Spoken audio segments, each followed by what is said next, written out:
Abraham Lincoln said it this way. He says, the best way to destroy your enemy is to make him your friend.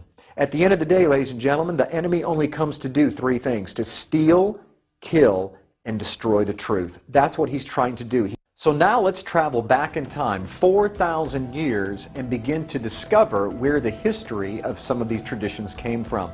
We're going to find ourselves all the way back in the time of Noah.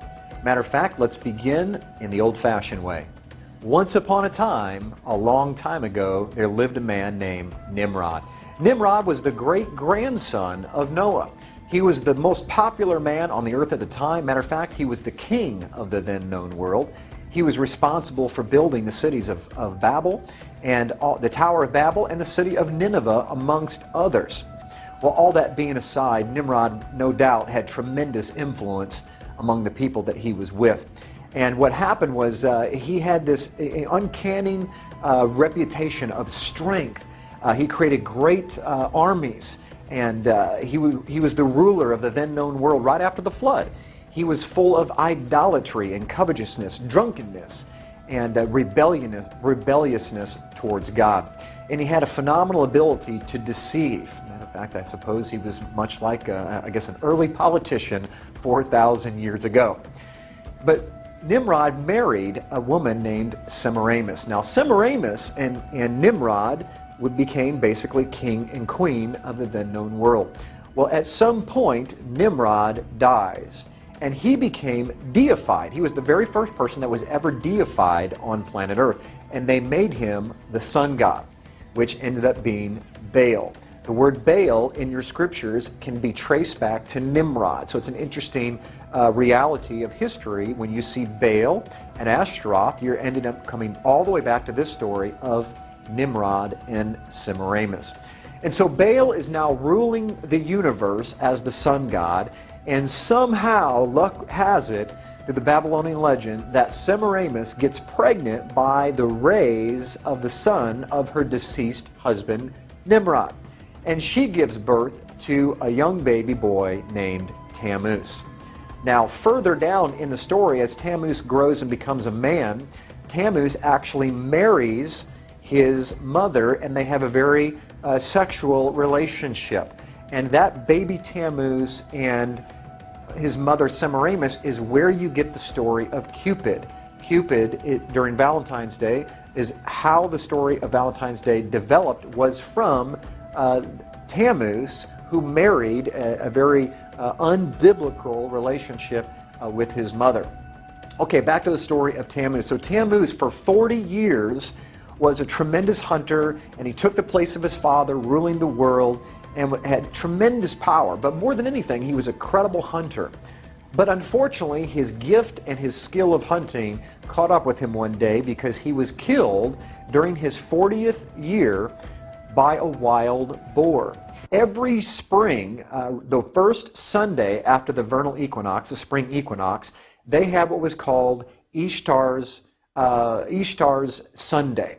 And they would have a sunrise service. At the sunrise service, the priest of Ishtar would impregnate young virgins on the altar, and during that same service, they would take the babies that were now 3-month-old from the previous year, and they would sacrifice those children on the altar to Ishtar, and then they would take the eggs of Ishtar, and they would dip those eggs in the blood of those young infants. And that is where we get sunrise services, and that is potentially where we get the dyeing of Easter eggs. It is also interesting to note that worldwide universal color of Easter eggs is red. Even the White House, the official color of the White House Easter egg is ruby red. Now, back to Tammuz. Tammuz gets killed by a wild boar. So every year, in commemoration of celebrating the death and the deification of Tammuz, which became the son of God, the son of his father, they would set aside 40 days prior to Easter, and they would fast and they would pray, and they would have a giant feast on Easter Sunday where they would celebrate the death and the resurrection of Tammuz. And guess what they would have for dinner on that Sunday evening? You got it, Easter ham. They would kill a boar in commemoration to Tammuz, who was killed by a wild boar. And yes, the 40 days prior to Easter, where we call it Lent, or the Catholics call it Lent, that 40 days did not come from, my friends, the 40 days of Jesus in the wilderness. That 40 days was already in place for thousands of years before Jesus even showed up. It comes from the 40 days of fasting and praying for Tammuz before they celebrated Easter. I'm going to give you some of the names and what they're most commonly remembered for in these different cultures, and some of you will recognize them immediately. First of all, in Egypt, they were known as Isis and Osiris. In Phoenicia, they were recognized as Asheroth and Baal, the very same Asheroth and Baal that you see in the Scriptures. In Greece, they were Aphrodite and Adonis, or Eros, where we get the word erotic from. And in Rome, they were called Venus and Cupid. That's right, that's where we get Valentine's Day from, and Cupid. Even in the Far East, listen to this, this is amazing, Cupid was known as Zoroaster. Zoroaster is made up of two words, Zoro, which means seed of, and Asheroth, which is Easter. And so what Cupid actually means in the Far East is the seed of Easter, or the seed of his mother. God always tries to speak to the Israelites and warn them to stay away from Ashtaroth and Baal. Let's read the Scriptures. Judges chapter 2 verse 13 says this, "And they forsook Yahweh and served Baal and Ashtaroth." 1 Samuel chapter 7 verse 4 says, "Then the children of Israel did put away Baalim and Ashtaroth and served Yahweh only." And last but not least, in Romans chapter 11 verse 4 it says, "But what says the answer of God unto him? I have reserved to myself 7,000 men who have not bowed the knee to the image of Baal." Right about this time, you're probably having that thought that I warned you about hit your brain, saying, that's not what it means to me. I celebrate the birth of Jesus, and I put all the focus on Jesus, and I celebrate his resurrection, and I want to focus on him. Well, your heart may be to want to focus on him, and you absolutely may do that. But the truth of the matter is that it doesn't matter how much we focus, how sincere we are, and how pure our hearts are. It only matters that are we worshiping him the way that he asks us to worship him, and is anything that we're doing offending him. And later on in the program, we're going to go through the Scriptures and see if there are any Scriptures talking about Christmas and Easter and any particular instructions allowing us to worship him in whatever way that we want. But in the meantime, please keep an open mind as we move through the rest of this history and some of these symbols, which are very shocking, that you're going to find out how they moved through time and ended up in our Christian churches today. Tammuz and his mother, Semiramis. If you look on your screen, you're going to see Isis and Osiris, or this is Ishtar and Tammuz. Now, some of you may be asking, well, wait a minute, I celebrate Easter. You're talking about Ishtar. Easter is actually the Anglicization of the word Ishtar. In other words, if you say Ishtar in English, it's pronounced Easter. That's how the etymology of that word evolved over time. What I want you to see is, I want you to see what's on her head is a crescent moon, and in the center of that crescent moon is the actual sun itself. And so the symbol of power of Isis, or Ishtar, was the crescent moon holding the sun itself, her deceased husband, Baal, the sun god. And you can see the baby there that is nursing from her breast. Ishtar was known as the goddess of the East, the bare-breasted fertility god of the East, or the sunrise, which is why they had the service at sunrise on Easter morning. Here on your screen, you see a pagan carving of the solar deity Baal Hadad depicted as a disc in a crescent. Okay, you can see the half-moon disc there in the center of your screen with the sun that is cradled inside of it. And that is the sun god, as well as the crescent moon that surrounds it. Now, as you see that the main symbol for the sun god was the crescent moon with the sun on the top of it, or centered and cradled inside that crescent moon, we now move to something that's a bit controversial but very true historically, is the Catholic Eucharist is actually the sun that is inside of that crescent moon. I'm going to show you some pictures of the actual Eucharist in different positions, and you're going to see that not only is it similar, it's identical. This is where they got the symbols from. You can see here, this is a particular object that holds the Eucharist, and I found this online, and this is what the quote said. I left off the particular church for obvious reasons, but this was their advertisement for a particular Friday. It says, Eucharistic adoration is held on the first Friday of every month for the purpose of honoring and praying to the Blessed Sacrament. Now, I don't know about you, but my Bible says to pray to the Father, our Father. Yeshua, Jesus, said to pray to the Father. He did not say to pray to inanimate objects, whether they represent Him or not. Now, look very carefully at, on the right-hand side, you can see the moon, the crescent moon shaped, holding that sun or that wafer of bread. Here's a close-up of it right here. The crescent moon cradle with the sun-shaped monstrance of the Roman Catholic Church. And now you'll see that it's actually the rays of the sun go all the way around this. They didn't hide it at all. Why did they not hide it? Because this is thousands of years old. This comes right out of paganism and sun god worship, where it was the symbol of Baal and his wife Ishtar. And right here you can see the pine cone staff is another symbol found in paganism that's connected with the sun god coming out of Egypt, Osiris. It's kind of in the form of a pitchfork, you can see, where the pine cone is in the center. Now, why did they choose a pine cone? Because a pine cone represents fertility. It comes from the pine tree, which stays green all year round. And so as everything began to die in the winter, the pine tree became a symbol of new hope and life and fertility. And you can see that even in Mexico, they found a Mexican god that is holding a pine cone on one hand, pine cones on one hand, and the pine cone tree on the other. Now, what's interesting is the largest pine cone structure in the world can be found in the Court of the Pine at the Vatican itself. Let me ask a question. Why is a pine cone being found in the Court of the Pine at the Vatican? Why did they choose a pine cone? Why is it that the pine cone can be found on the staff of the Pope himself?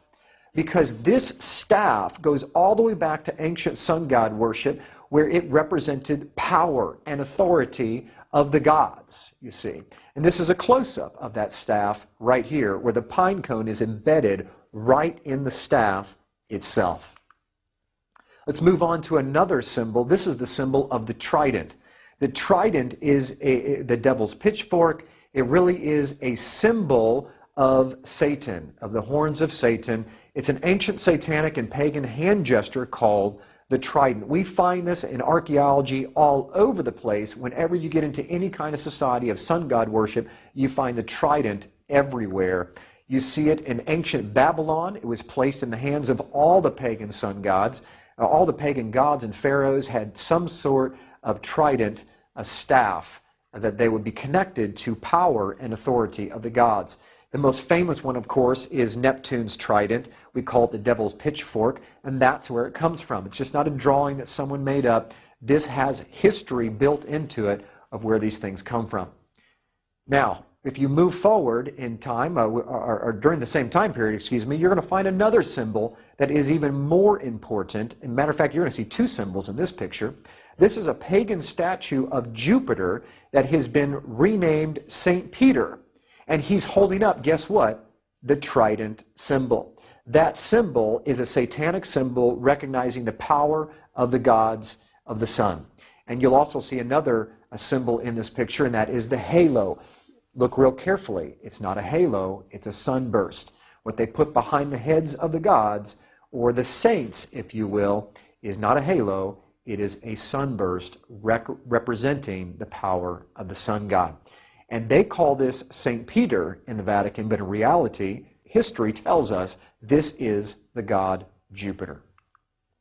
You also see what is baby Jesus, supposed to be baby Jesus, is none other than baby Tammuz. And how do we know it's not Jesus? Because you see trident all over the place. you see the trident symbol in the hand of the infant Jesus, along with the tridents coming out of the statue's head. You'll see 3 tridents, 2 coming off the sides of the head and 1 coming off the top of the head. This is not baby Jesus, ladies and gentlemen. This is a pagan sun god, Tammuz, from the story of Baal, Nimrod, and Semiramis, ended up being Cupid in today's Valentine's Day. And right here is the ancient Babylonian altar for the sun god Baal, and its main symbol is the 8-pointed star, which can be depicted as 2 4-point stars built inside of one another as the solar wheel. We see the same solar wheel sunburst over a Buddhist temple in Thailand. Here is a monastery, St. Ignatius, where the solar wheel or sunburst is depicted in the floor tiles. Here is the face of a child, which is, of course, Tammuz, within the fertility symbol of the sun's rays on a Roman Catholic altar. The same exact symbol is shown in a face of the Babylonian sun god on a pulpit in a Roman Catholic church in Scandinavia.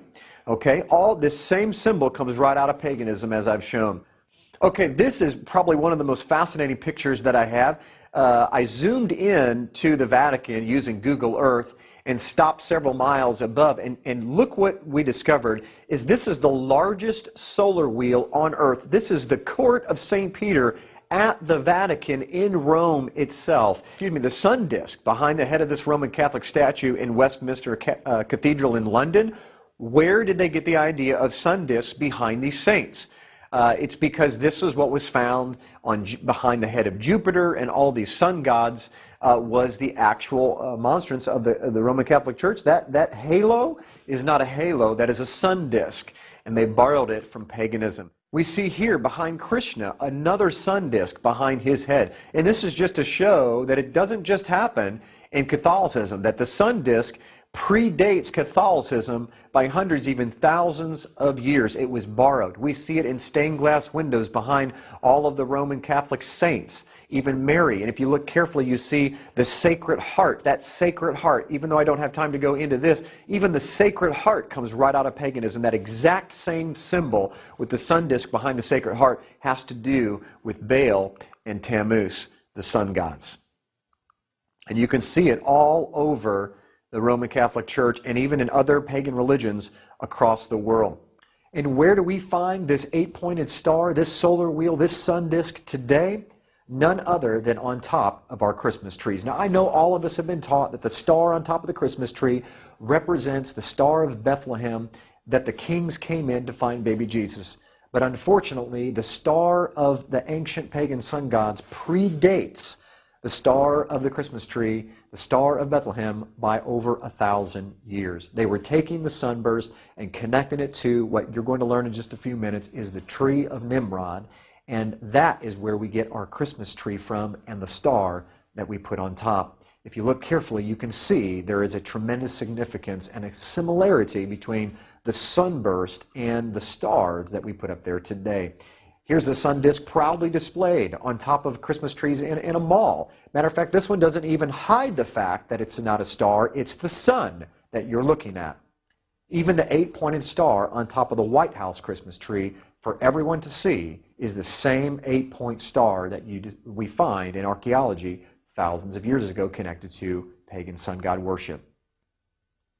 This is an incredible quote that I found in my research when trying to make a connection between Ishtar and the 8-pointed star. And in Uruk, an ancient Sumerian city in southern Iraq, 3,000-year-old tablets were discovered where it said that the celestial identity of Ishtar was none other than the 8-pointed star. And you can look up the resource for that on your own.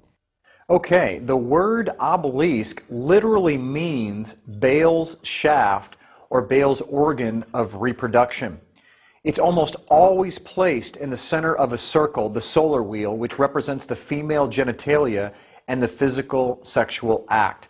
And so this is why the solar wheel and the obelisk work together in tandem. This is why you see the solar wheel in the Vatican Square, St. Peter's Square, and you see the obelisk that runs right dead center through the hub of that wheel. It's the consummation of that sexual act between the sun god and his wife, Semiramis, or Ishtar, or as we pronounce it in English, Easter. You can see how the two work in tandem together. Now, in some of these, as the one that you can see here in Turkey, you can see that the ancient hieroglyphic and their language and pictures are actually still on these obelisks. Here's Cleopatra's Needle. Cleopatra's Needle is not just a neat little emblem. This was erected as a commemoration to the sun god there in London. This is the oldest obelisk in Scotland. This is the oldest obelisk in Switzerland, you can see. In Germany, in Paris, France, this one's covered with Egyptian hieroglyphics, all talking about a sun god worship. How about Mecca? It would scare me to death, ladies and gentlemen, to find out that that Islam's one of their big idols is an obelisk right there, dead center, downtown Mecca. And here, these obelisks we find all over the United States here. How about in Luxor, Egypt, near the Nile River, there is an Egyptian obelisk. This is one of the most famous obelisks in the entire world. It's in Buenos Aires, Argentina. It's dedicated to the sun god Ra, who is said to live inside of it. Everyone in that town, in that city, it's been there and knows the history behind that obelisk, knows that and understands that. Here's one in Amsterdam. Here's one in Ethiopia, Mongolia. That is not a place for an Egyptian obelisk, which represents the male organ of the sun god coming through the genitalia of the solar wheel. Should not be in anything that is connected to Jesus, our Lord, whatsoever. But unfortunately it is in this modern day. The mixture of paganism and Christianity has crept into such a degree that we don't even recognize it because we don't know our history. We don't read the front of the book. Okay, now this is an interesting slide because this particular picture is of an obelisk that's in the court of St. John's Church over there in Rome. And it's actually the Pope's church. It's actually the cathedral of the Pope. Here's this obelisk where it came from. The Egyptian obelisk that stands in the square of St. John Lateran is the largest in existence. Originally carved during the reign of Pharaoh Thutmose III, it stood in the temple of Ammon in Thebes, sun god, but was removed to Rome by Emperor Constantius, AD 317 to 361, and placed in the Circus Maximus. In 1587, Pope Sixtus V unearthed the fallen, broken, and long-forgotten obelisk and had it repaired and placed in the Piazza S. Giovanni in Laterano. How about the Washington Monument? Is it a monument? It certainly is a monument, but it's not a monument to our God. It's a monument to the sun god. Where do we find this main symbol of the obelisk? Would it shock you to discover that we find it in our churches? That's right. That's where the sun god obelisk ended up. It ends up in our churches all around the world. We call them steeples. They're called obelisk in ancient Egypt. If Pharaoh or an ancient Egyptian was alive today, they would walk down the street and they would feel comfortable coming to most of the churches that we have today because they would say, wow, that is my religion. That's something that I can connect to. That is sun god worship. And we see throughout all around the world, here's one that has two pillars that are built into this particular church. Ladies and gentlemen, the obelisk, the sun god worship, there shouldn't be one single symbol anywhere of ancient paganism or Egyptian sun god worship that is found inside of our religious societies today in Christianity. We see it. It doesn't matter what denomination, whether it's Lutheran, whether it's Baptist, whether it's non-denominational. It doesn't matter where you find it. No matter what denomination, you are going to find this obelisk all over the place. Now we come to this same slide that says, but that's not what it means to me, Jim, and I know that many of you are thinking that. And the reality is it doesn't matter what it means to us, and that's so difficult for us to comprehend and to get through our hearts and our minds, that it only matters what it means to Him. Certainly most of us would not wear a necklace that was a satanic symbol. But yet we will build churches with symbols that we don't even know are satanic. We will have holidays that surround themselves with pagan symbols, and yet because we don't know them, we think it's okay. But the reality is that the great God of Abraham, Isaac, and Jacob, he knows what those symbols mean. And so from his perspective, he sees those symbols, and it reminds him of when they passed their children through the fire of Molech. It reminds them of the infants that were killed and sacrificed on the altars of Ishtar. It reminds him of all the sun god worship, of all of his people that turned their side against Yahweh and served other gods. It's a reminding symbol to him, and for that reason alone, we should put those symbols behind us and get rid of them and burn them, like Nehemiah and Jeremiah and the great prophets of old that tore down those high places and they destroyed those pillars. And here they spent their blood in pouring out their blood and their strength and their children to tear down those high places. And here we are building those high places right back up. Now, when do you think the birthday of Nimrod and Tammuz was? On the first day of the year when the sun is reborn. And what day do you think that the sun is reborn? In the middle of the winter, at this winter solstice, December 25th. That's right. That's where we get December 25th on Christmas Day, where we say that Jesus was born. Why did we choose Jesus being born on December 25th? Where did that date come from? Very simple. Jesus was the Son of God. Tammuz was the son of the gods. He was the son of his father, Baal.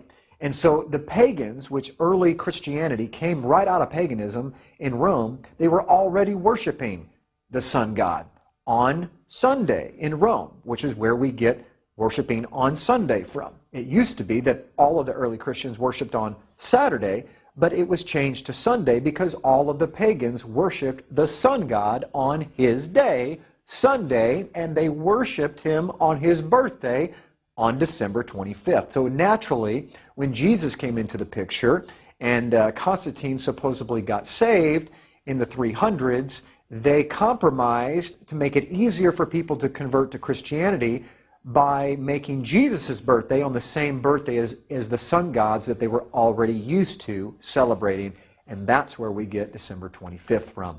Let's move to this character called Odin, because this is where we're going to get into a little bit more detail of our holiday, is where some of these symbols come from.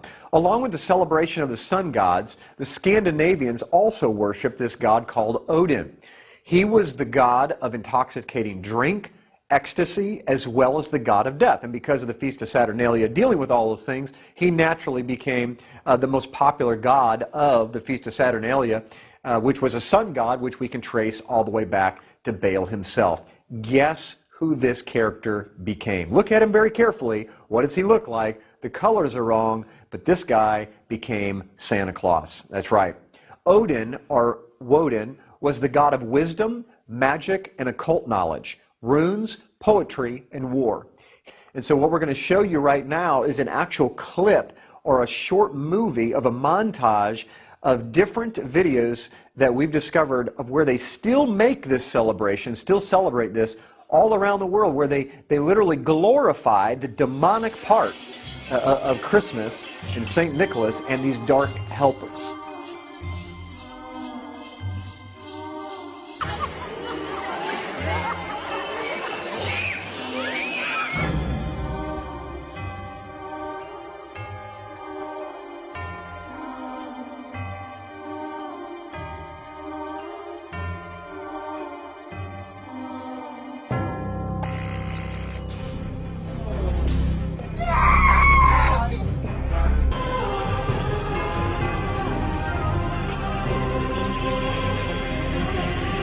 There are some scholars that believe that the actual song Jingle Bells came from the Krampus bells that were in existence for a long time before that song was ever written, that every time you saw St. Nicholas, he was accompanied by the bells of Christmas, if you will, from his elves. They used to have bells that would hang from their necks, and as you heard in the video, they would you would hear the bells as they announced themselves into the next town that they were going into. Look here, the World Book Encyclopedia says this: the belief that Santa enters the house through the chimney developed from an old Norse legend. The Norse believed that the goddess Hertha appeared in the fireplace and brought good luck to the home. Let's move into Deuteronomy chapter 12. This is really the king of scriptures, if you will, that give us a good, clear indication of whether or not we can do things just because we are sincere about it. Deuteronomy chapter 12 says this, "And you shall destroy their altars, break their sacred pillars, their obelisk, burn their wooden images with fire. You shall cut down the carved images of their gods and destroy their names from that place. You shall not worship the Lord your God with such things."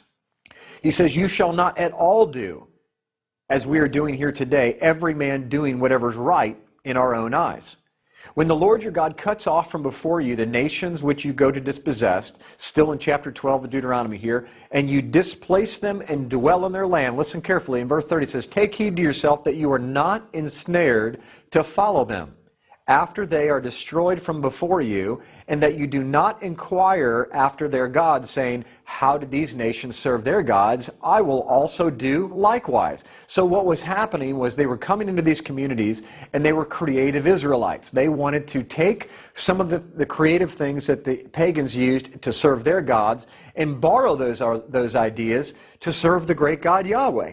And Yahweh has this to say about it. He says in verse 31, "You shall not worship Yahweh your God, the Lord your God, in that way. For every abomination to the Lord which he hates, they have done to their gods. For they burn even their sons and daughters in the fire to their gods. Whatever I command you, be careful to observe it. You shall not add or take away from it." Period.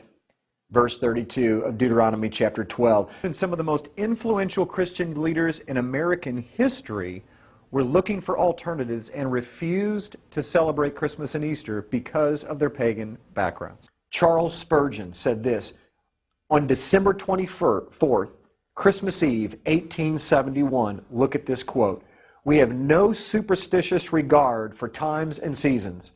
Certainly we do not believe in the present ecclesiastical arrangement called Christmas.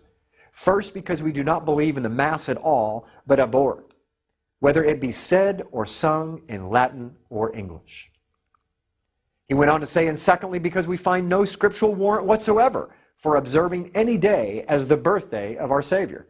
And consequently, its observance is a superstition because it's not of divine authority. Ladies and gentlemen, this is one of the most spiritually held up pastors of all time is Charles Spurgeon. And he himself says Christmas is of no divine origin, it's of no divine authority, and we absolutely should not celebrate it. Why? Because he knew that its origins were in paganism and cultic philosophy. I want to share with you some alternatives, biblical alternatives, something that's straight from God himself, things that he tells us to celebrate, curriculums designed for our children. Look at some of these holidays. First of all, we have what did all of the disciples do in the spring that just so happens to be the time of Easter? Absolutely. It's called Passover. Luke 22:19 says this, "And he took bread, gave thanks, and broke it, and gave it to them, saying, This is my body, which is given for you. Do this in remembrance of me." Do Passover. Obviously, Easter was nowhere in the minds of our Lord Jesus Christ, Yeshua the Messiah, or his disciples, or anybody for hundreds of years. They celebrated what's in Hebrew called Pesach, Passover, every single year, remembering the death, burial, and resurrection of their Lord through that incredible holiday where they used to sacrifice a Passover lamb for the remembrance of the death of the firstborn and the freedom from Egypt. But now today they were remembering the freedom from sin, freedom from Egypt, being metaphorical, by the death of Jesus himself. So they would never have connected Easter with Passover. It didn't exist. 1 Corinthians chapter 5, Paul even instructs us in verse 8, "Therefore let us keep the festival," talking about Passover, "not with the old yeast, the yeast of malice and wickedness, but with the bread without yeast, the bread of sincerity and truth." The affirmative task we have now is to create a new world order. Notice the new world order. It's almost complete. But I often myself that we needed a new world order.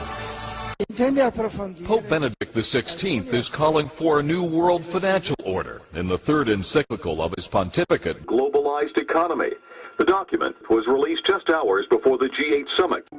The power behind the scenes secret societies. Notice what is Skull and Bones, Illuminati, Masons, and all them groups. They have one master. Now we can see a new world coming into view. A world in which there is the very real prospect of a new world order. I'm also going to start with the mark of the beast that they already have in White House. So be more patient, and all they have to do is enforcing their law, and the whole thing is combined with religion.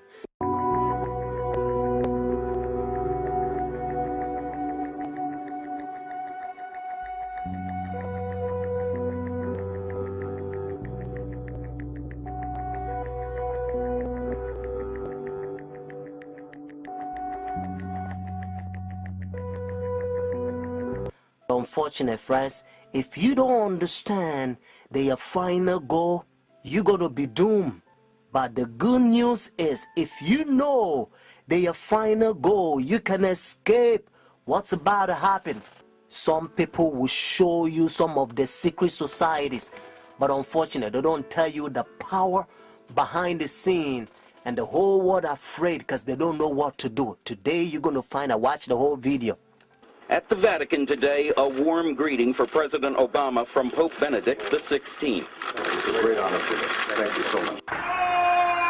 New world order is emerging. When really a new world order can be created, it's a great opportunity. When all who wear America's uniform remain the cornerstone of our national defense, the anchor of global security. We have to shape an international order that can meet the challenges of our generation.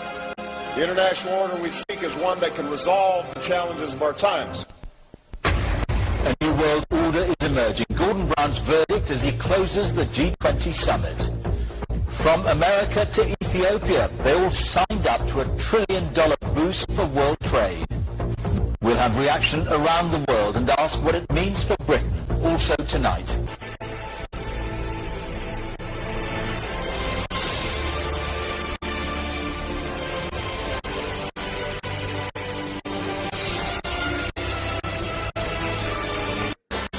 We have before us the opportunity to forge for ourselves and for future generations a new world order. It is a new world order with significantly different... Well, there have been extraordinary scenes in Berlin tonight as thousands of people gathered to hear Barack Obama deliver key foreign policy speech on his current European tour. The Democratic presidential hopeful laid out his vision for America's place in a new world order, saying he was speaking as a proud citizen. Pope Francis is a first in many ways, the first Jesuit pope, the first pope from the New World, and the first one to take the name Francis. As Jorge Mario Bergoglio, he lived in a simple apartment. As Argentina's top church official, he opposed Argentina becoming the first Latin American country to legalize gay marriage. He opposed euthanasia and giving away free birth control. Many thought his age of 76 would rule him out this time. He is now the leader of more than 1 billion Catholics around the world. And as the world found out the name and identity of the new pope, there were cheers.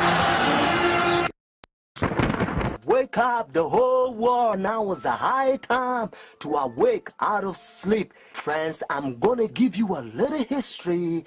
Constantine was the one who united the church and stayed together. Notice, during Dark Ages, pagan Rome, when he marched them to Tiber River, they said they was baptized. So when they came to the church, they was idol statue worshippers. So when they brought their statues in Roman Catholic Church, they start naming them Christian name, Jupiter and all this thing. They call them Peter and Rosary and all this paganism that they brought to Roman Catholic Church.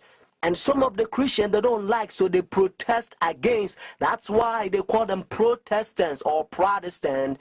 So they set up their Jesuit order during 1500. The reason they set their Jesuit order is to destroy the Christians that they protest against their paganism. I'm tired of people saying Christianity is a crutch. It's not a crutch, it's a cross. This planet is covered in blood as a consequence of people who stood for righteousness and truth. They also infiltrate the state to control the whole world. The Jesuits, they created Masons, and now they got Skull and Bones, Illuminatis, all them secret societies, friends. And what else? Obama and all them powers, they all belong to secret societies. I love everybody. I don't have a choice if I want to go to heaven, but I got to tell you the truth. He wrote, we must move as quickly as possible to a one-world government, a one-world religion, under a one-world leader. So as he began to travel the world, over 100 trips in his 25 years, the world was watching. His first trip to a conference in Mexico in 1979 instantly transformed the world's idea of the papacy. Some 5 million jubilant people in one crowd, it was said to be the largest ever. Among those surprised was John Paul himself. The whole thing is tied with Bible. The church and state is going to unite in the last days, and they will bring the mark of the beast that the Bible says. So notice. You came from circumference handed them. I did, your old country. Yes. And it was successful. Successful? You have some decisions. It's not so easy in this voice. The Iraq War has been another foreign policy challenge, beginning with John Paul's papacy. Other foreign policy priorities for Benedict include pushing for peace in the Holy Land and decrying rising secularism in Europe. He's also been quietly working to establish relations, something that was not possible during the last papacy, largely because of John Paul's role in the fall of communism in Poland. The Chinese obviously didn't want John Paul II running around China doing the same thing. Pope Benedict is not that kind of a threat to China. Most of the time, in places around the world, Vatican diplomats work outside the spotlight, where experts say they often have an advantage. Some question how much government leaders of today truly listen to what the Pope has to say. And that, observers say, is a moral authority that can't be measured by economic strength or military divisions. A moral authority Benedict hopes to draw upon when meeting with U.S. officials and speaking before the United Nations. I'm Kim Lawton in Washington. The Jesuit order, they also infiltrate every religion, especially Sunday churches. That's why Revelation chapter 17 called this power whore. Notice, the mother of harlot. Jesus Christ is the one who died for the whole world, and he's drawn everybody to himself. But this power, they don't want you to go to Jesus Christ. They want you to go to them and confess your sin to them. So notice what Revelation chapter 18 says. And they also infiltrate the kings, presidents. So notice. And he cried mightily with a strong voice, saying, Babylon the great is fallen and is fallen, and is become the habitation of devils, and the hole of every foul spirit, and the cage of every unclean and hateful bird.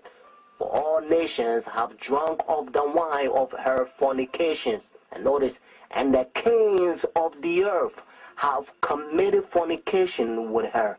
I, Barack Hussein Obama, do solemnly swear. I, Barack Hussein Obama, do solemnly swear. That I will faithfully execute. That I will faithfully execute. The office of President of the United States. The office of President of the United States. And will to the United States. And will to the President of the United States. And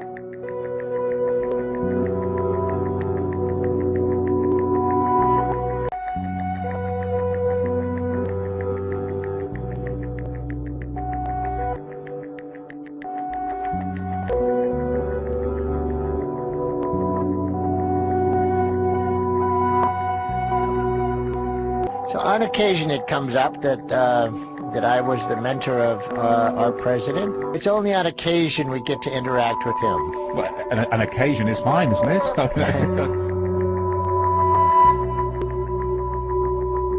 the best of my ability. And will, to the best of my ability. Preserve, protect, and defend. Preserve, protect, and defend. The Constitution of the United States. The Constitution of the United States. So help you God. So help me God. The Obama administration is all in their nonstop effort to retain the power to send U.S. citizens to military prisons. And why do you think it is that the Obama administration is so adamant about keeping this controversial provision in place? I really can't speak to the motivation. All I can say is that on civil liberties issues, this president has been even more aggressive in eroding American civil liberties than George W. Bush. And it's really an unfortunate turn in our democracy.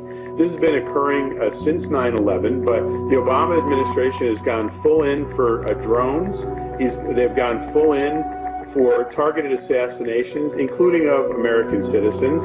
They've gone full in for warrantless wiretapping, and now they've gone full in for the right to detain American citizens in military prisons, thus circumventing our democracy and our judicial system. Why the president is doing this, when he ought to know better as a constitutional law professor.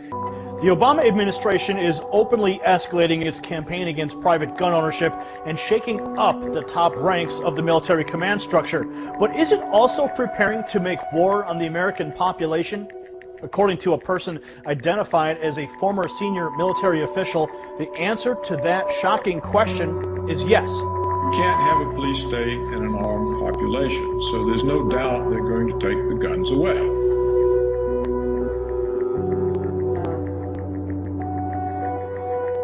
Well, a federal judge in the U.S. has ruled Washington cannot indefinitely detain Americans suspected of having terrorist ties unless they have been found in connection with the September 11th attacks. It comes just 6 months after President Obama signed the National Defense Authorization Act, which would have allowed American citizens to be held without trial or charge. The judge initially ruled the act was unconstitutional last month, but the Obama administration asked her to reconsider the ruling.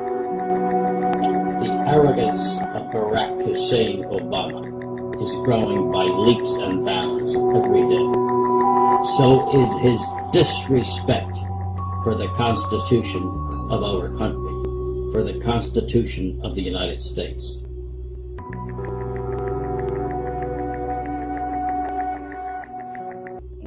In fact, when President Obama was a senator, he voted to reinstate the Patriot Act in 2006. According to the American Civil Liberties Union, the Patriot Act threatens our First, Fourth, Fifth, Sixth, Eighth, and 14th Amendment. We're here at Blessed Sacrament Parish, We Are Change LA, to meet someone who has been nicknamed the Black Pope. He's actually the Jesuit general, and his name is Very Reverend Adolfo Nicholas S.J.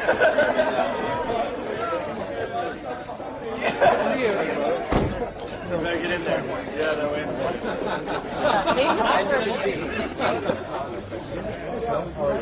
We're here to say hi and talk to him about his nickname and his extreme oath of the Jesuits.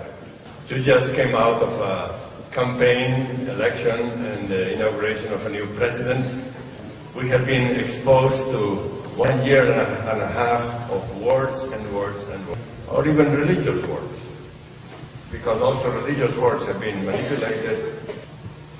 I am so happy we have a financial crisis. Hello, I really enjoyed your service. Thank you so much. I was wondering, I had a couple of questions. I was wondering if you could clear something up for me. Maybe later, because now just really quick. Why do they call you the Black Pope? Oh, that started in the 19th century. Did it really? Yeah, but I don't like it because it's in terms of power, no? Yeah. So they thought that the general of the Jesuits had a lot of power, but he was black, so Black Pope. Oh, maybe, well, yeah. I'm not Pope, and I you don't have have no a fish power. on you. And I see that there's a lot of liberal symbols here. One of the things in your Jesuit high oath, I think it says something about, furthermore, you promise to declare that we'll, at the first opportunity, seek war at any opportunity against heretics, Protestants, liberals. What is that? See here? And that that will spare neither age nor sex nor condition, and I will hang, waste, boil, flays. You've never seen this before? No, I've never seen it. Strangle, bury alive, and it's horrible. And I was like, look, it's in the congressional record. But he was very confused. He'd never seen it before. I told him it was in the congressional record. He said that he might talk to me later about it, but there's a big line. So do we want to wait and talk to him later about it? Just so that you know what I was asking him. I furthermore promise and declare that I will, when opportunity presents, to wage relentless war, secretly or openly, against all heretics, Protestants, and liberals, as I am directed to extirpate and exterminate them from the face of the whole earth, and that I will spare neither age, sex, or condition, and that I will hang, waste, boil, flay, strangle, and bury alive these infamous heretics, rip up the stomachs and wombs of their women, and crush their infants' heads against the walls in order to annihilate forever the execrable race. And then it goes on to say some other stuff. But you can look this up. It's on the internet. I just want to read this on camera real quick. I'm just trying to find a private moment. He said that I could talk to him afterwards. Okay, when the line was not so busy. You need to go outside with all that. Okay. Because right now he's not going to read nothing because he's going to go somewhere else. Oh. Excuse me. So thank you. Okay. Do you think we were bothering him? I think so with your letting us. Okay. We can't have that. Okay, thank you. Okay, sorry. I was just trying to clear something up. I know, but this.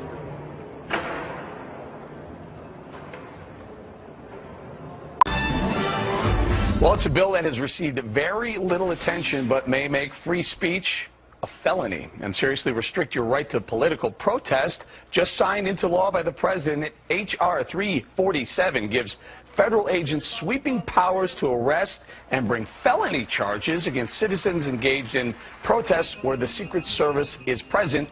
Joining us now with more, Fox News senior judicial analyst, good friend, Judge Andrew Napolitano.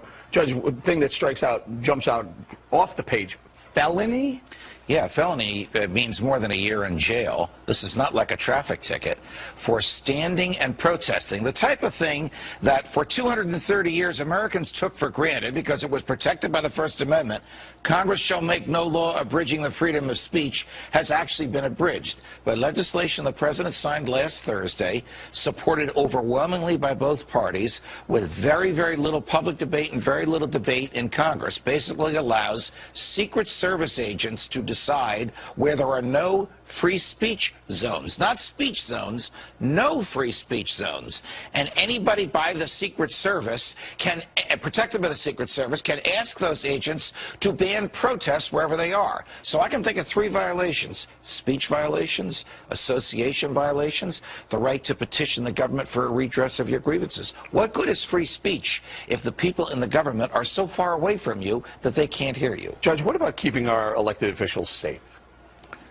Keeping our elected officials safe is entirely different from insulating them from protest. The fact that the president is going to a hotel up the block should not bar you from standing across the street with a sign or with a bullhorn saying what you think about the president's policies. That is not a threat to him, and it is a part of American history since day one that we have the right to speak freely to, about, and against those in the government. Judge, do you think this is going to be one of those laws that is on the books but not enforced? I think it's one of those laws that's going to be enforced when the government wants it enforced. The problem, Eric, is it puts a lot of unbridled discretion in the hands of Secret Service agents who may very well say, you know what, boss, you've had a rough day. We'll keep everybody away from you. Or, you know what, boss, this crowd likes you, so we're going to let them, we're going to let you hear them. That's suppressing speech on the basis of its content. And that has been expressly prohibited by the First Amendment since day one. What dictates the Secret Service is present? In other words, aren't they present all over Washington, D.C.? Well, they are, and that's a great question, because this law also allows the president to give Secret Service protection to whoever he wants. I'll give you a bizarre example. His campaign managers are coming to Washington to confer with him about the campaign. He can give them Secret Service protection. And then the Secret Service can say to the kids in the streets, you can't shout at David Axelrod, because the campaign manager, because the Secret Service is protecting him. This is a slow, creeping destruction of some of our basic liberties, and the president signed it in secret. And now some of the Secret Service are going to be providing services for the candidates now as well, right? Correct. So correct.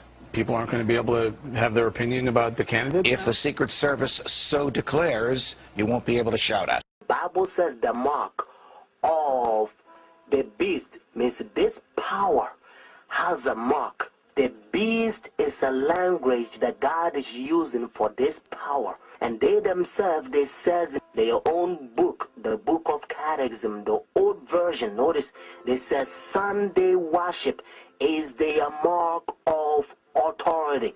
The new version, they don't use the word authority, but at least, thank God, they still admit it. Even the new version of Catechism, they still says they changed the Sabbath from Saturday to Sunday. Friends, the mark of the beast is not worldly speculations that sometimes you hear. Some people says, well, it's computer chip. Unfortunately, you don't find in the Bible. And some people says, you know, it's 666. But according to Revelation 13 verse 18, actually 666 help you to find the beast. What I mean is to identify the beast. But the Bible says the mark. The reason why I repeat and I kind of stretch it because I don't want you to miss it. It's a deception. Notice the mark of the beast. It's clear. Daniel chapter 7 verse 17 says, the four beasts which thou saw are the four kings who reign on the earth. Babylon is the first kingdom. Medo-Persia Empire was the second kingdom, and Greece, third kingdom. Rome, fourth kingdom. So when Revelation 13 verse 18 says, here is wisdom, let him who have understand calculate the number of the beast, is a number of a man. His number is 666. So according to Revelation 13 verse 18, 666 help you to identify the beast.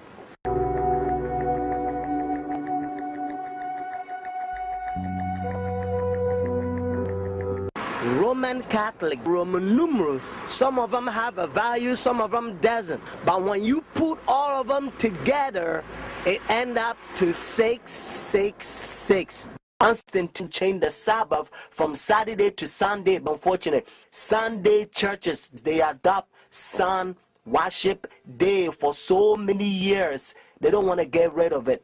But actually, it's a pagan sun worship day, Sunday worship. Look, even the spellings, you'll find out. Matter of fact, if you look at your calendar, Sunday is always begin as the first day of the week. Unfortunately, they will skip, and some people, they don't know, they will count Monday as the first day of the week, because according to Revelation chapter 12 verse 9, the devil will deceive the whole world. So it's a deception. So the devil, you know, he's in the process blinding the people, including the Christendom. Friends, if you go to church Sunday, notice the first day church, now you don't have the mark of the beast according to Revelation 14 and 13 unless the law is enforced. That's why now you hear different countries, they try to forcing the people to not sell or do anything on Sunday because they try to enforce the law. But according to Bible, notice United States is the one who's going to cause the whole world to worship the beast. Their sun worship day means Sunday worship according to Revelation 13. So whenever United States enforce the law, and every country also going to enforce, because they control the whole world, every president on the Roman Catholic Church. When our founders declared a new order of the ages, they were acting on an ancient hope that is meant to be fulfilled. There's Babylon religion confusion, true mixed with lie. When they front of the camera, they pretend like humble people. Hypnosis, they hypnotizing the world. The Antichrist hiding in plain sight. Bible called this system the mystery. It's a mystery for a lot of people. And according to Revelation chapter 13, the whole world will wonder after the beast. Whenever there's power, the force, the mark of the beast, the world is going to be wonder. They're going to be like, we thought they are humble, smooth walking, good people.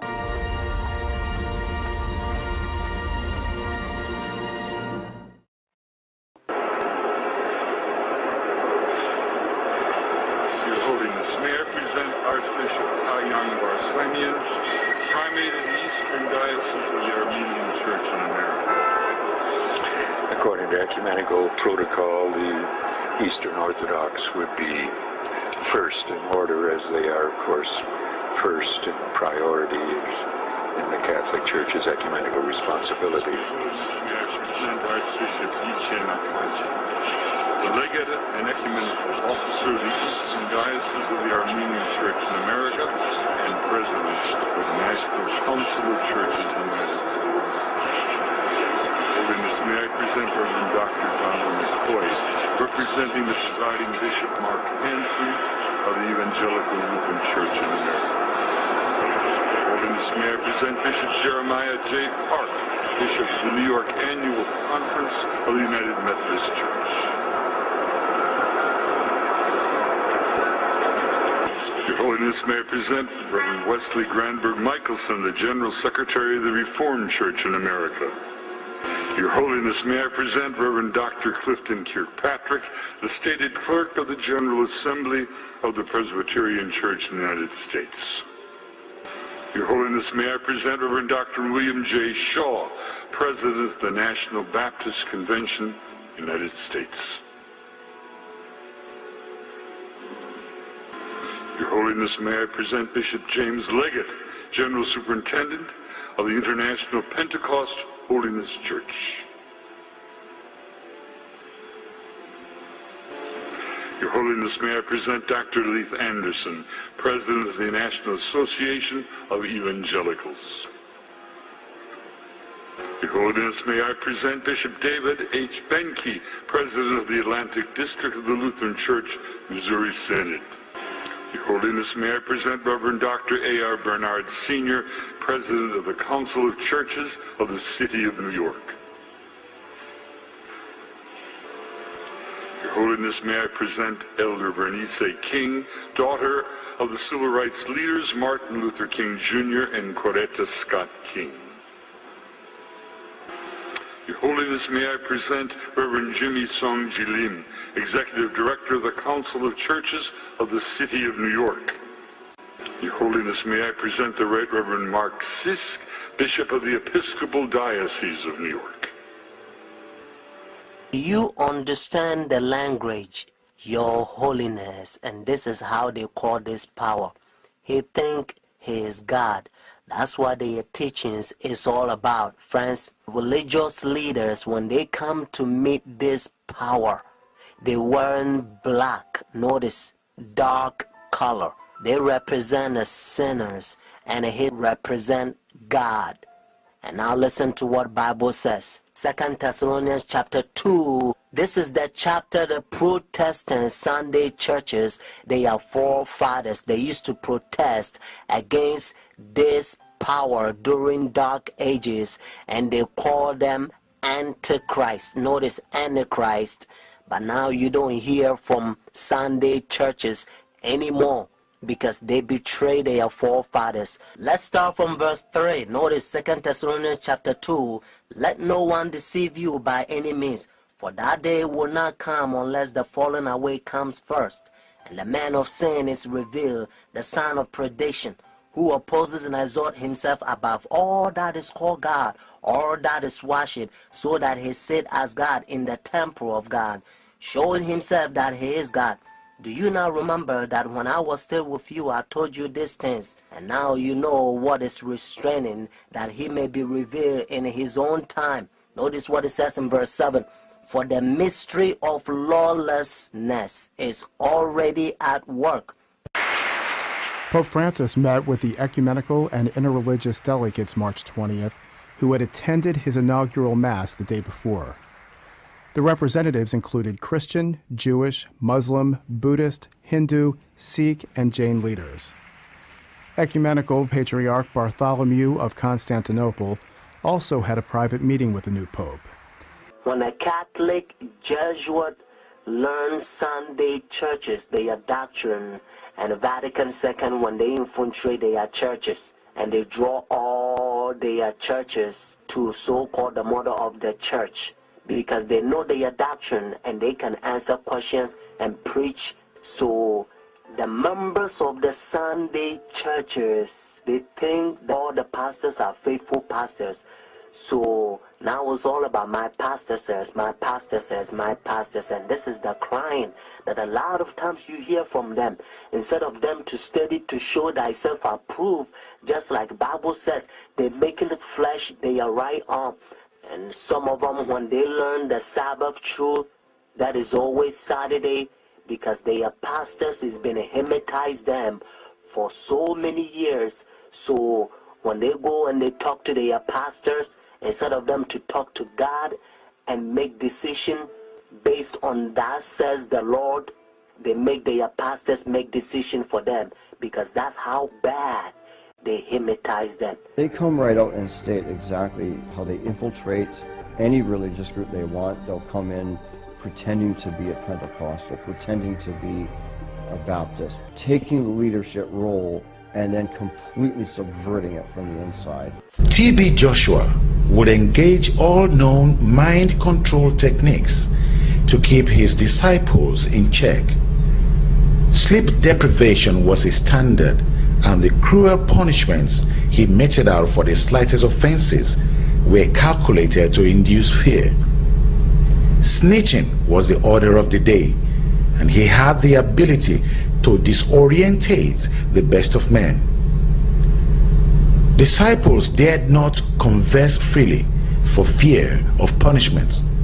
Gradually, the disciples will be led into working out his deceptions to fool the public, becoming tools in his propaganda machine. I was made a prophet in June 12th, 1999, on his birthday.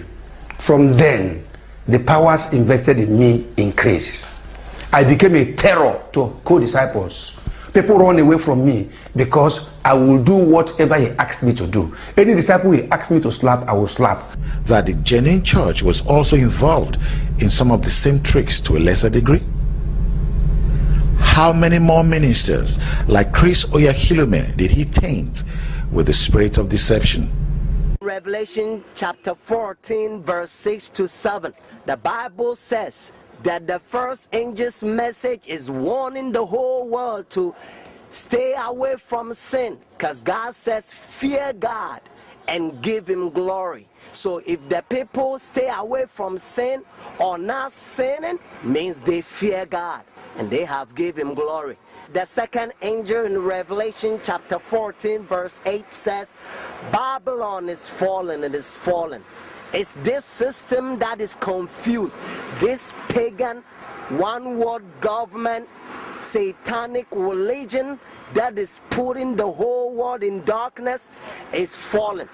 The third angel's message in Revelation chapter 14 verse 9 to 11 says, if anyone worship the beast and his image and receive his mark, that person also going to receive the wrath of God that is poured out without mixture. Means it's his full wrath. Whenever they force Sunday law, if you accept that Sunday law, that means you already received the mark of the beast.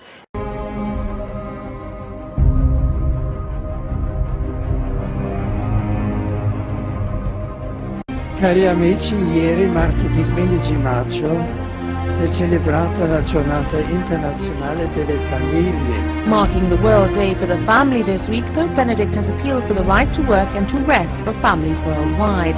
Libero fra due questioni strettamente connesse. In comments following his Wednesday lesson on prayer and the life of the early church, The Holy Father said work should not hinder the family but rather support and unite it, helping it to be open to life and to enter into a relationship with both society and within the Church. The Holy Father also hoped that Sunday, the Lord's Day, and our weekly celebration of His resurrection will be a day of rest and an opportunity to strengthen family bonds.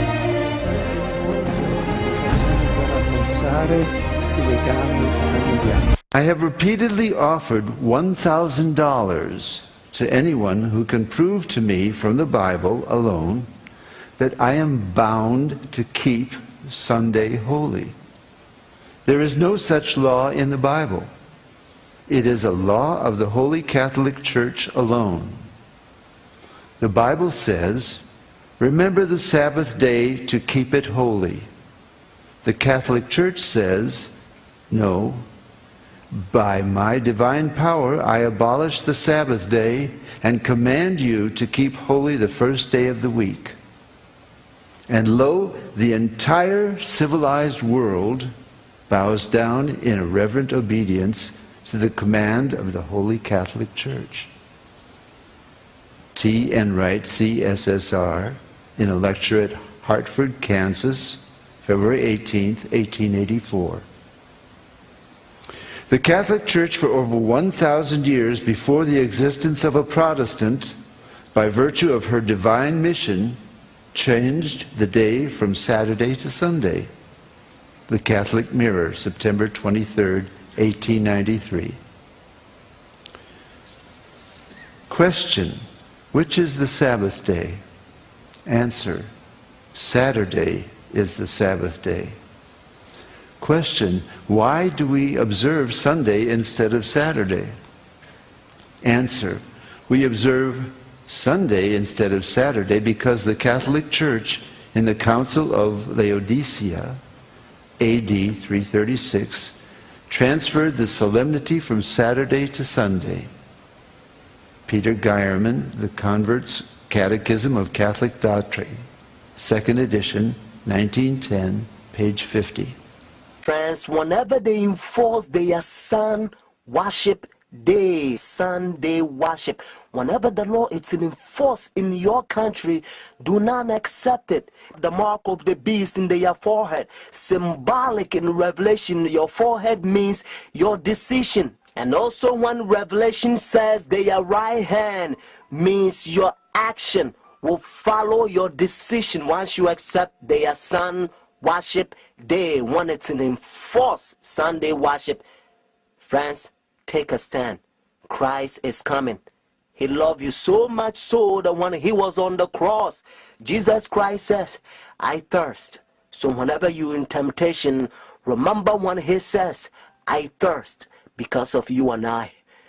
Order The Great Controversy. Notice the book, The Great Controversy, because it's preparation. It will prepare you by the grace of God. And if you do visit one of the local churches, make sure to visit a local church that has these two charts hanging up in there. Because if it's not hanging up in there, you may want to be careful